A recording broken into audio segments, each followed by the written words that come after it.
Okay?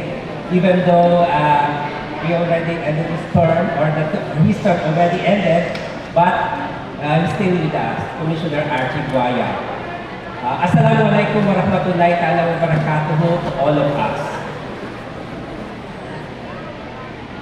Alhamdulillah, by the mercy of Allah, we successfully come to close this week-long celebration.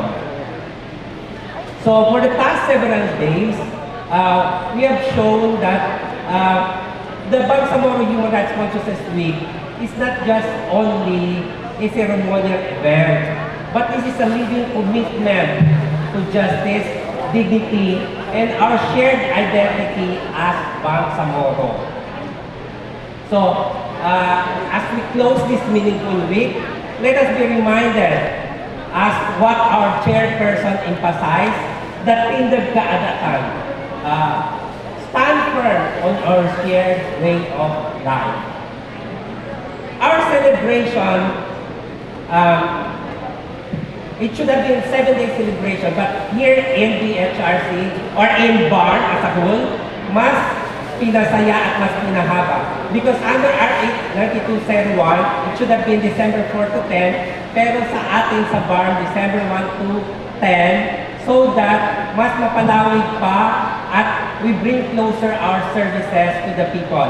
Because that is the essence of the Bangsamoro Human Rights Consciousness Week, to make the people aware of their basic human rights in relation to the services offered by these government instrumentalities. So, on behalf of the Bangsamoro Human Rights Commission, with its leaders, the young, vibrant, and full of life chairperson, Attorney Abdul Rashid Khalid, and also our Commissioner Archie Buaya, we would like to thank all of you. Maraming salamat po sa pagpunta ninyo. And happy Bangsamoro Human Rights Week. May Allah subhanahu wa ta'ala continue to bless and guide us. Wassalamualaikum warahmatullahi wabarakatuh. Thank you so much, Attorney Lodge.